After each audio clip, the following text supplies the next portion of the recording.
అపవాది కార్యములు లయపరచుటకు మనుష్య కుమారుడు ప్రత్యక్షమాయెను. యోహాను వ్రాస్తున్నటువంటి మొదటి పత్రిక 3వ అధ్యాయము 8వ వచనం. For this purpose the Son of God was manifested, that he might destroy the works of the devil. 1 John chapter 3 verse 8.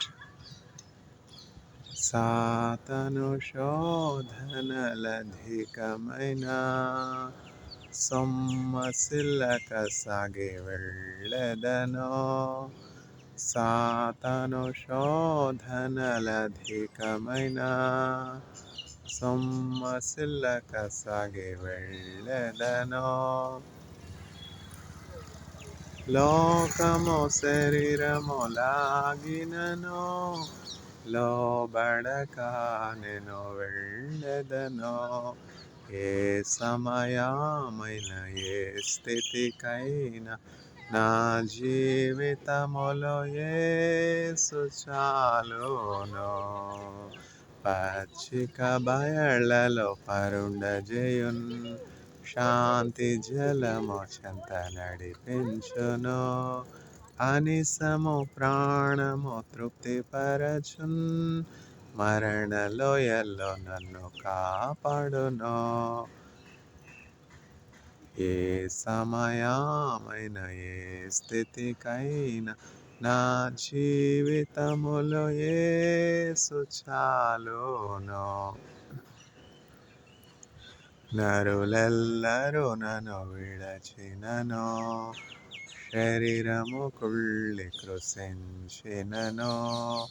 నరులెల్లరూ నన్ను విడచినను, శరీరము కుళ్ళి కృశించినను. హరించినన్న ఐశ్వర్యము విరోధి వలె నన్ను విడచినను. ఏ సమయమైన ఏ స్థితికైనా నా జీవితములో యేసు చాలును. ఎంత చక్కని పాటలు, ఎంత అర్థవంతమైనటువంటి పాటలు. ఒకసారి భరణి స్టూడియోస్కి పాట పాడడానికి ఘంటసాల గారిని ఆహ్వానించారు. ఎవరు? భరణి స్టూడెంట్స్ ఓనర్ గారు భానుమతి రామకృష్ణ గారు. ఘంటసాల గారు వెళ్ళారు. ప్రాక్టీస్ చేస్తూ ఉన్నారు స్టూడియోలో. ప్రాక్టీస్ చేస్తూ ఉంటే ఏమో బలహీనంగా ఉన్నారేమో, శక్తి సరిపోవట్లేదేమో, దమ్ము సరిపోవట్లేదేమో. అంటే ప్రాక్టీస్ సెషన్ కదా, అందువల్ల కొంచెం చిన్న స్వరంలో, మెల్లని స్వరంలో పాడుతూ ఉంటే భానుమతి రామకృష్ణ గారు, ఇది విజయ స్టూడియోస్ కాదు, మీరు గొంతెత్తి బిగ్గరగా పాడవచ్చును అన్నారు. అంటే ఆవిడకి విజయ స్టూడెంట్స్తో ఏం అనుభవాలు ఎదురయ్యాయో మనకు తెలియదు కదా, తప్పుగా భావిస్తే ఎట్లా? అంటే విజయ స్టూడెంట్స్లో ఉన్నటువంటి రెస్ట్రిక్షన్స్ మీకు ఇక్కడ ఏమి లేవు, మీరు స్వేచ్ఛగా గొంతెత్తి నేను మనస్సంతటితో నిండు మనసుతో పాడవచ్చు అన్నది ఆవిడ ఉద్దేశం. అంతేగాని ఆయన్ని తక్కువ చేస్తున్నట్టు, ఆయన్ని దిద్దుతున్నట్టు కాదు. అట్లా తీసుకుంటే ఎట్లా? ఆయనకి బాధ కలిగి కోపం వచ్చి వెళ్ళిపోయారు. అట్లా ఉంటుంది.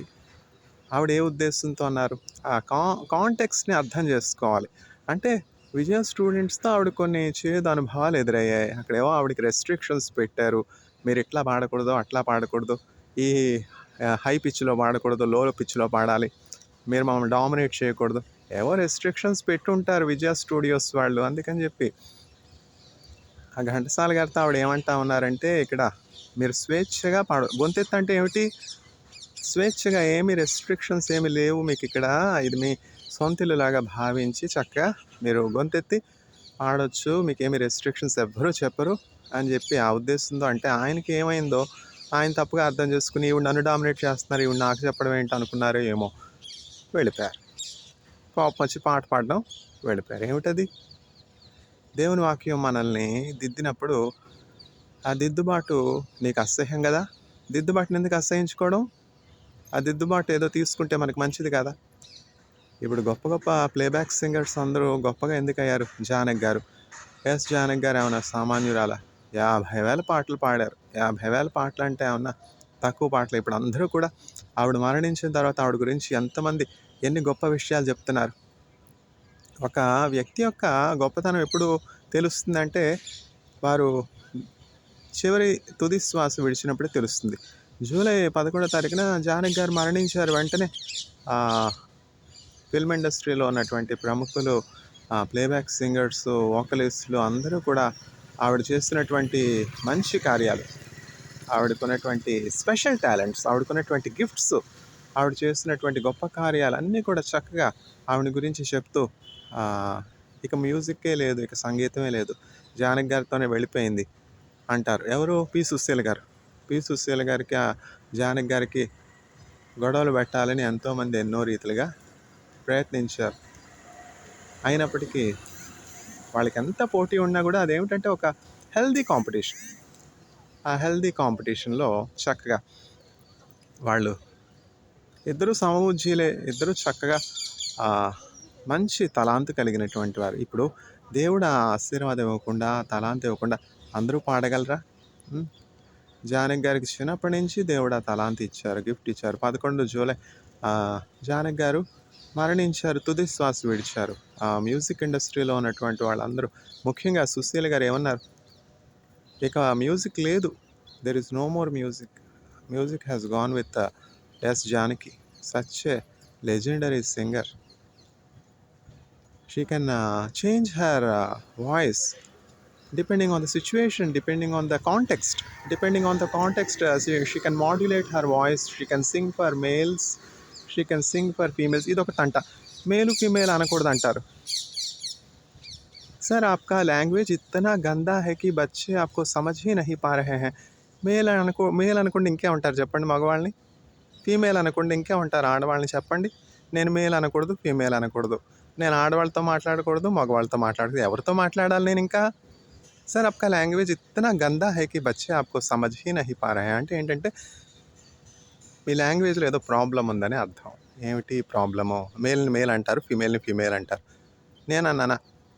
సుశీల గారు నేనంటే ఏదో తప్పు మాట్లాడాను అని అనుకోవచ్చు. సుశీల గారు అంత పెద్ద వయసులో ఉన్నటువంటి వాడు, ఆవిడని కూడా తప్పడతారులేండి. జానకి గారి గురించి చెప్తా, జానకి గారు మేల్ వాయిస్లో పాడగలరు, ఫిమేల్ వాయిస్లో పాడగలరు, చైల్డ్ వాయిస్లో పాడగలరు అన్నారు. అంటే మేలు ఫీమేల్ అనడం తప్ప చెప్పండి? ఇంక నేను ఏం మాట్లాడినా తప్పంటే నేనేం చెప్పేది? ఇక నేనేమి చెప్పినా తప్పంటే ఇంక నేనేం మాట్లాడేది? అట్లా ఉన్నాయి పరిస్థితులు. మేల్ అనకూడదు, ఫీమేల్ అనకూడదు, చైల్డ్ అనకూడదు, ఇదొక తంట. పిల్లల్ని చైల్డ్ అనుకోండి ఇంకేమంటారు? అట్లా ఉన్నాయి పరిస్థితులు. కానీ ఎన్ని నిందలు వచ్చినా కూడా ముందుకు సాగిపోతా ఉన్నాను. सर आपका लैंग्वेज इतना गंदा है कि बच्चे आपको समझ ही नहीं पा रहे हैं. इनको थोड़ा समझाइए, इनको थोड़ा समझाइए. ఏం సంజాయి నాకు అర్థం కావట్లేదు. ఏమిటి? ఒక వాయిస్ని ఎందుకు మనం బంధించాలి? ఒక వాయిస్ని ఎందుకు సప్రెస్ చేయాలి? ఏదో ఒక మంచి ఉద్దేశంతో పిల్లలకి భావి తరాల వారికి ఉపయోగపడే ఒక వర్తమానం ఒకళ్ళు ఇస్తూ ఉన్నారు. इनको थोड़ा समझाइए. ఏ వీడియో పబ్లిక్ డొమైన్ में क्यों रखे हैं? నేనేం చేసేది చెప్పండి? భారతదేశంలో స్వేచ్ఛగా మాట్లాడుకునే హక్కు లేదా? ప్రతి సిటిజన్కి వాళ్ళ యొక్క మనోగతం స్వేచ్ఛగా ప్రకటించుకునే హక్కు భారతదేశం ప్రభుత్వం ఇవ్వలేదా? ఇది సెక్యులర్ కంట్రీ కాదా? ఇంకో తోడా సంజాయి. ఏం సంజాయే నాకు అర్థం కావట్లా. మేల్ని మేల్ అంటారు, ఫిమేల్ని ఫిమేల్ అంటారు, చైల్డ్ని చైల్డ్ అంటారు, బెగ్గర్ని బెగ్గర్ అంటారు, టీచర్ని టీచర్ అంటారు. ఇదేమిటిది? బెగ్గర్ని బెగ్గర్ అనకూడదు, బిచ్చగారిని బిచ్చకారు అనుకోండి ఇంకేమంటారు? నువ్వు భిక్షం అడుక్కుంటున్నావు కనుక నేను భిక్షకురాలు అంటారు. అదేమన్నా బూత్ మాట? అదేంటది? నువ్వు మొండ మోస్తావు కనుక నువ్వు మొండవు అంటారు. మొండ అంటే తప్ప? అదేంటది? ముండమోయడం అంటే అసలు అర్థం ఏంటి? అంటే ఇప్పుడు భాష ఎట్లా అయిపోయిందంటే మంచి పదాలు కూడా చెడు ఉద్దేశంతో వాడుతా ఉన్నారు గనక, ఆ ఉద్దేశాలు కలుషితమైపోయాయి గనక వారికి మనసులు చెడిపోయానుగా. ఈ చెడిపోయినటువంటి మనుషులు ఇతరుల లోపాలు పట్టుకుంటా ఉన్నారు. ముండ మోసిందని ముండ అనకి ఇంకేమంటారు? అదేంటది? అంటే ఏంటంటే మనకి లాంగ్వేజ్ సరిగ్గా అర్థం కాక. ప్రాబ్లం ఎక్కడొచ్చిందంటే సరైనటువంటి కాంటెక్స్ట్‌లో మాటలు అర్థం చేసుకునే ఆ మెచ్యూరిటీ లేకపోవటం వలన ఇట్లాంటి సమస్యలు వస్తా ఉన్నాయి. ఇంకో సంజాయి అంటే ఏం సంజాయి? ఎవరికి నువ్వు సంజాయిస్తావు?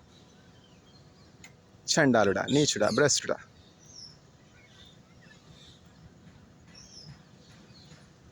అట్లా ఉన్నాయి. ఏమిటి రెస్ట్రిక్షన్స్? భానుమతి రామకృష్ణన్ గారు, మీరేమి రెస్ట్రిక్షన్స్ లేకుండా ఘంటసాల గారు చక్కగా స్వేచ్ఛగా దగ్గరగా గొంతెత్తి పాడొచ్చండి, ఇది మీ ఇల్లులాగా భావించండి అంటే ఆయన కోపం ఆయన వెళ్ళిపోయాడు. ఇంకా దాన్ని కూడా తప్పుగా తీసుకుంటే ఇంకెవరేమంటారు? అట్లా ఉన్నాయి. ఎక్కడున్నావు? డెవిల్. ఈ అపవిత్రాత్మలు బట్టి దెయ్యపాత్మ పట్టినటువంటి చీడ పురుగులు ఈ దేవుని వాక్యం వాళ్ళ దగ్గరికి వెళ్ళినప్పుడు వాళ్ళంత మాత్రము కూడా అంగీకరించలేరు. ఇప్పుడు ఒక ప్లేస్ ఉంది, దట్ ప్లేస్ ఈజ్ కాల్డ్ హెల్. ఆ హెల్లో సబార్డినేట్ డెవిల్ వచ్చి సీనియర్ డెవిల్తో ఇట్లా చెప్తోంది,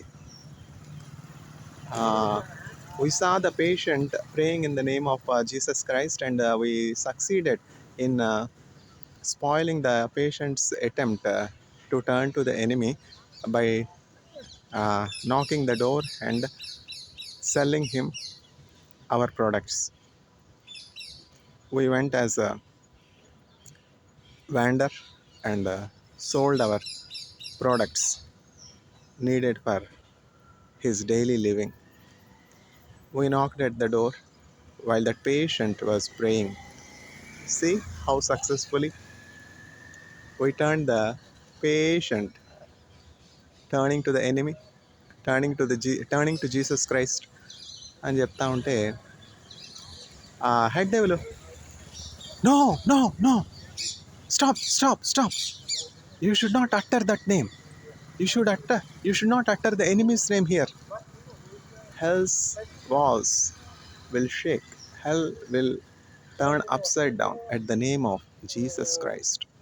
യേശുവിൻ നാമമേ നാമമേ എന്നാത്മാവിൻ ഗീതമേ എന്നേസരേസുവൈ ഞാൻ என்றும் ఏற்றி మగిల్దిడువేన్. యేసు క్రీస్తు ఆ పదం ఎంత మాత్రం కూడా నరకములో ఉచ్చరించకూడదని చెప్తుందన్నమాట ఈ జూనియర్ డిప్లొమేటు, ఈ చెడిపోయినటువంటి డిప్లొమేటు. నేను చెప్తున్నది కాదులేండి, ప్రొఫెసర్ సిఎస్ లూయిస్ గారు స్క్రూటెప్ లెటర్స్ అని ఒక పుస్తకం రాశారు. అందులో ఒక సీనియర్ డిప్లొమేట్ ఉంది, diplomat over hell, the affairs of hell, bureaucrat over hell. Senior devil in the diplomacy called hell counselling the subordinate devil, make sure that the patient do not turn to the enemy. Here the patient, the Satan is referring all the believers as patients, all the humanity who are trying to convert and turn to Jesus and be saved as patient. And the bureaucrat in hell, the diplomat, is calling Jesus Christ as enemy. Make every effort that you ensure and also ensure that the patient do not turn to the enemy. So we should be very, very careful. The diplomatic demonic forces in a place called hell are very violent, very vigilant in blocking the way of believers in their journey to the celestial city. In the book of Screwtape Letters, Professor C.S. Lewis wrote very clearly in the preface. Preface is different, foreword is different. Preface is usually written by the author himself. Professor C.S. Lewis writes the preface to the book Screwtape Letters. While writing the preface to the book, Professor C.S. Lewis writes, I do not know how this conversation fell in my hand. Fell అని అనకూడదు, ఇది ఒక మాట. పడిపోయిన వాళ్ళు పడిపోయారనుకుంటే ఏమంటారు? చెడిపోయిన వాళ్ళు చెడిపోయారనుకుంటే ఇంకేమంటారు? ఇందే వింత. I do not know how this conversation has fell in my hands. I'm surprised. Conversation ante ఏంటంటే conversation between a subordinate devil and the senior diplomat in the hell. But Professor C.S. Lewis was very true. Everyone, each one of us can identify ourselves with each of the characters in the book called Screwtape Letters. Demonic forces are real. On one occasion, one of the journalists asks one of the statesmen by name Winston Churchill, the wartime Prime Minister of UK, "Sir, is there extraterrestrial life?" The answer is assertive. And Winston Churchill uh, is sure that the extraterrestrial life exists. So there are life forms which are not yet identified, seen, proven by science. So we should be very, very vigilant about the influences of our devil, and we can have protection from all these demonic forces, so-called bureaucratic, diplomatic forces of hell, as written in the Screwtape Letters book by Professor C.S. Lewis, by turning to Jesus Christ. Once we receive Jesus as our Savior, we will not have any influence of this corrupted bureaucratic people in a place called hell, and we will have all protection, all immunity in the name of Jesus Christ. In the name of Jesus, in the name of Jesus, we have the victory. Hallelujah. In the name of Jesus, in the name of Jesus, demons will have to flee. ఎప్పుడైనా అంధకార సంబంధమైన చీకటి శక్తులు నా మీద దాడి చేసినప్పుడు నిద్రలోనైనా ఒక్కటే మాట చెప్తా, in the name of Jesus I rebuke you Satan. యేసు నామంలో అంధకార సంబంధమైన చీకటి శక్తులు భయపడి పారిపోతాయి. The forces of hell have to flee when we utter the holy name Jesus Christ. That is the power in the name of Jesus. వల్లమై ఉండు ఉండు అద్భుత వల్లమై ఆటుకుట్టిన రక్తతినార్. There is power, wonder working power in the blood of the Lamb. వల్లమై ఉండు ఉండు అద్భుత వల్లమై ఆటుకుట్టిన రక్తతినార్. Atukuti means Jesus Christ, the Lamb of God, who has shed his innocent blood, precious blood, holy blood for all human race. So, all human race who turns to the Savior, not enemy. Jesus is not the enemy, as the corrupted bureaucracy of hell says, as in the book of Screwtape Letters. Jesus Christ is the friend of mankind. Jesus Christ is holy. Jesus Christ saves humanity from the corrupted demonic forces. Demonic forces are real. So receive Jesus and receive immunity from all the forces of hell. May God grant faith to all the audience in the name of Jesus, so that they may be protected from the corrupted demonic forces which are real.